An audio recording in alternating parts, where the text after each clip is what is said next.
Governor Augustus Jasper, Premier Honourable Andrew A. Foy and his cabinet, other members of government, Deputy Governor Sir David Archer Jr., ladies and gentlemen, a very pleasant good afternoon to all of you. You look so beautiful in here this afternoon. Give yourself a round of applause.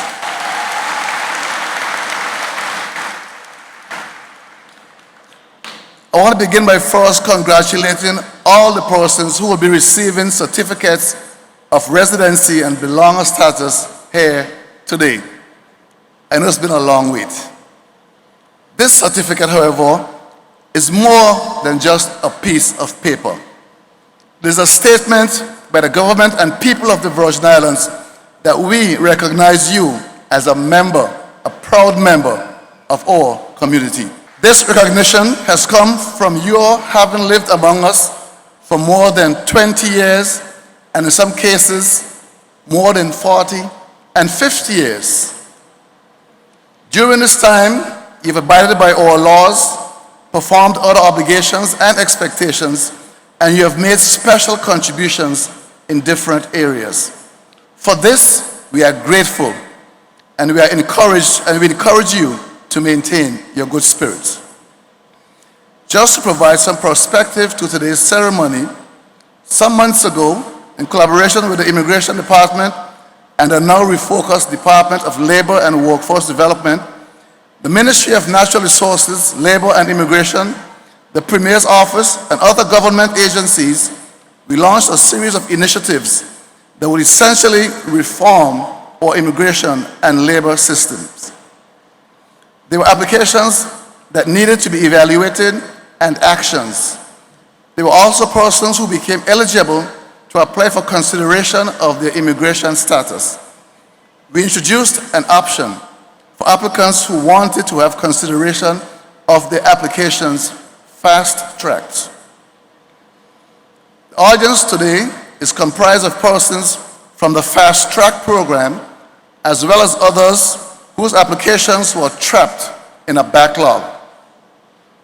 From the Fast Track program, we have some 648 persons who will receive certificates of belonger status and 542 who will receive certificates of residency and belonger combined. From the backlogged applications that were not fast-tracked, July approvals by the board at 129 for residency and 204. That's from the board, from the backlog.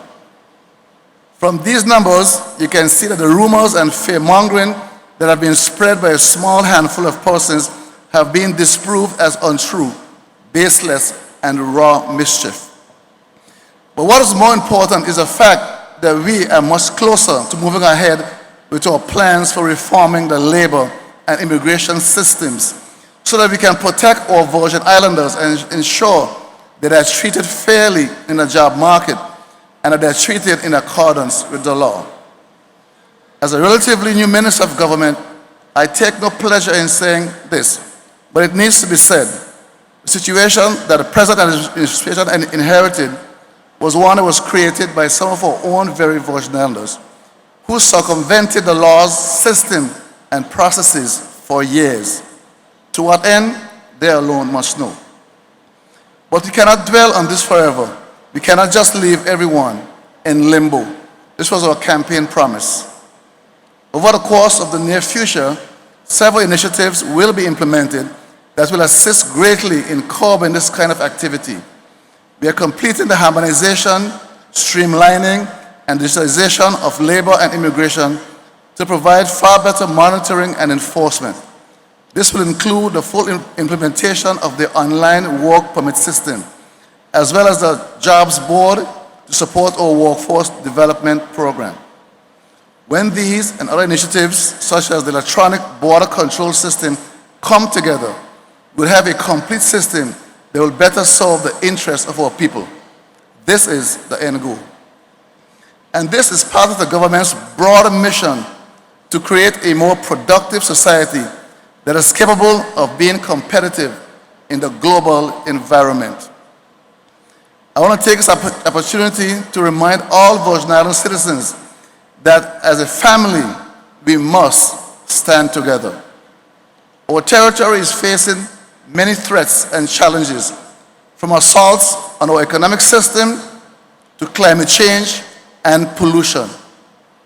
The BVI is our home, and we must join hands and stand together to confront these threats. With this new status, which you've applied for and was graciously granted, comes some responsibilities. Accepting this new status should mean, and I certainly hope it does, that you've accepted BVI values, BVI customs, and BVI culture. And these are to be guarded, protected, celebrated, and shared with great pride and enthusiasm, to be guarded zealously. You, as new ambassadors, will be a reflection of all of us. And we'll be judged by your actions, attitudes, and behaviors. We ask you to take this very seriously. We, as a government, believe we have done the right thing. We ask you to prove us right. We ask you to use this new status not just as a springboard for yourself, but also for your fellow BVI landers and the territory as a whole. This is not a weapon, but a tool to create unity among the population and goodwill among all of us. As I come to a close on this very special occasion, I want to just say a few words about some of you. Some of you I know, some of you I don't know very well, but I hope to get to know all of you over the course of the next coming months. I don't want to embarrass anyone, but I would like to say just a few words about two of you that I think that I know exemplify what we expect. And I know I can say this here, I'm only choosing two, but I can say this here about many of you as well. I want to single out Kashma Degnault. I met her, are you here, Kashma? I met her by accident a few months ago, a selfless, hard-working young lady. This was a lady who donated all the plans for the reopening of the BVI High School, Ella Dorothy Turnbull building. Give her a round of applause. She grows her plants at her own expense at her home. She gives away, she donates, and she sells some of them. The funds received helps maintain her, and she volunteers in East End to cook meals for the elderly in that community. That's what we're talking about, selfless giving.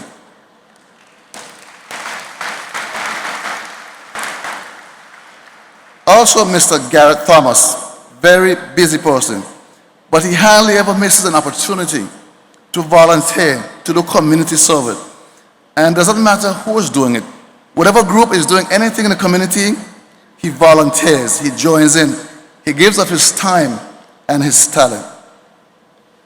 We ask you to embrace us as we have embraced you for all the betterment of these Virgin Islands, a place we can now for sure call home, all of us. I encourage you to immerse yourself in our history. Read as many books as you can about us. After all, you are now truly one of us.